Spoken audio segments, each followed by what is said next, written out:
Hi, I'm Alicia Brooks. And I'm Elizabeth Austin Davis. And welcome to New Growth, presented by Strong Black Lead.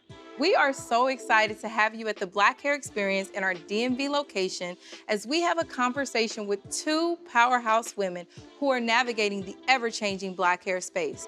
We'll be joined by celebrity hairstylist Cheryl Burgamy and Oscar-winning hairstylist Mia Neal. I just think about when I first met you during the time that we were in corporate America, trying to really figure out how we were gonna do our hair. We both started out with relaxers. We dealt with microaggressions in the workplace, feeling like we had to do things to our hair to help us fit in. But because of our friendship, we were really able to navigate and create that support system together in our decision to go natural. And that's why we're gonna be having conversations about our hair experiences, about the Crown Act, and celebrating this year's Crown Day.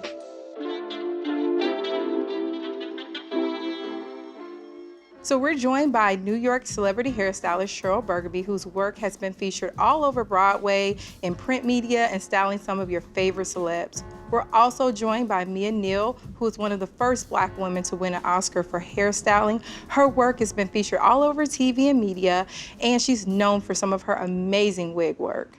Welcome, ladies. Thank you so much for being here. So I want to ask you, Mia, give us some background on how you got to the Oscar, the journey before that.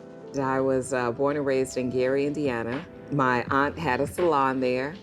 Jackie's hair to die for. Yes. And I was a shampoo girl, but if you showed up late or if you made Jackie mad, I became your stylist. And I was like 12 years old. Okay? I was like, I'm about to do a French roll with some finger waves standing up. And the person's like 75 years old, right? Yes. With some waterfalls coming on my Like I did all of these like really elaborate hairstyles. And that's how I started off. I love it. My first time interacting with hair, I was around 8, 9 years old, and my mother was diagnosed with breast cancer. And she got to a point where she was too weak to do my hair, so she said to me, Cheryl, I can't do your hair anymore. You're gonna have to do your hair for yourself. And so the first thing she taught me was braids. I learned how to braid on all my dolls. Soon after, she passed away. And so I saw myself doing hair more. It relaxed me. It was a form of therapy for me. So I started doing hair at school, the proms, and it just kind of grew from there.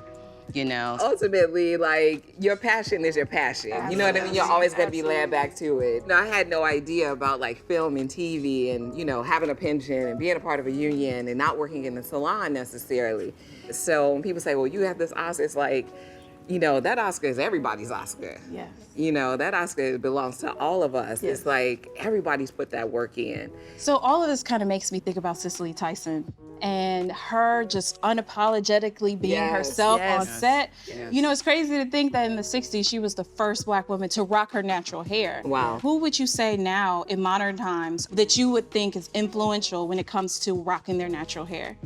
I really love Viola Davis. We all do, right? That's how she rolls. She gives you afro, she gives you loose curls, the flexibility there. Yeah. I think for me, it's Issa Rae. I am a huge fan. I love her energy and how she rocks her hair. Yeah, and what about Tiana Paris? Seeing that representation in the Marvel universe? Come on, hands down, okay? Never thought that I would see that growing up, but I'm happy to see it here, yes. Yeah. And we can't wait to see her in They Clone Tyrone. I'm looking forward to that. Yes. And Chloe and Halle. Yes. Those two girls, they are just wearing their locks and it's just look amazing.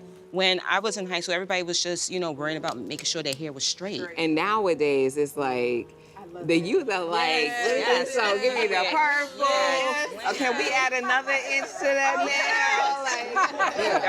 But that's the beauty, right? That you can really do anything, right? Yes. Anything. Right now, I wear my hair straight, but I also have had it in a big curly afro. I've had locks down to my waist. That's right. My hair has told the story of my life. You can tell where I was culturally all throughout that process, Okay, ladies, so we've been talking about being our natural selves, and the first thing that came to my mind is the Crown Act. It was introduced in 2019, and it's all about us being able to wear our hair as we please, where we please. So how do you guys feel about that? When I first heard about the Crown Act, I thought about my childhood and my grandfather telling me that I would be the first generation in our family that would actually have legislation to back up their rights. Yes. But hey, I'm all for some legislation. Let's put it on the books. I would agree with that. And I think for me, like even in that journey of going natural, like I really had to learn the power of our hair, like, and understanding that, oh, I could be natural and I can be straight. Or, oh, I could be natural and I can have braids. Yep. So it took me some time to like really understand like what that was like for me to be able to walk, around with my natural hair. So I want to spend some time talking about our hair and how we were navigating through this pandemic. I know for me, it was some trying times. Like I was having a love-hate relationship with my hair. I spent a lot of time in crochets, a lot of time crying. So can we talk a little bit more about like how that was for you guys during the pandemic as stylists? When the pandemic first started, I think we all thought it was going to be short. Yes. You know, I did. Yes. When it hit about like 4 or 5 months, and there seemed to be no end in sight. That was like the moment where people were like, okay, hold up. Yeah. I need you to explain to me what I can do. And that's when like a lot of my friends started calling, and I was, especially guys. Yes. They were like, can you talk me through a haircut? A lot of people started to like transition into, being more self-sufficient. Yes. Taking that time to experiment on something new that they wanted to do, like let the gray grow to see what you look like with that. You could kind of do it in the privacy of your own home, letting the relaxers grow out, trying something more natural. Yeah. It had a hard moment for a while where everybody was like, I just look crazy, and then ready to go. And then it turned into like, but look what I did, and then people were like calling me on FaceTime, girl, do you like this? And I'm like, yeah, that's cute, Like their self-esteem around taking care of themselves like became greater, So I think for me, like going through the pandemic, I was totally wigging it out the entire time. Braiding my own hair and, just trying to protect it during that time. Let it just be, like it is okay to be in this state. We're just gonna let it grow, no heat, and just let it be in this moment. So that was definitely what I was doing, learning and like taking even more time with my daughter's hair, like really trying to learn how to braid for outside braids. Even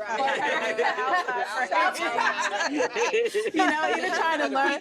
Yes. And like us even bonding over, her hair and teaching her like on her wash days and things like that. It's still a journey for us and her to be able to wash her own hair and things like that, 'cause she's still small, but it's definitely something that we did over the pandemic. Yep. This has been an amazing conversation. And I think what better place to have it than at the Black Hair Experience. Crown Day is here, and just like new growth is a sign of healthy hair, ladies, happy Crown Day. Happy Crown Day!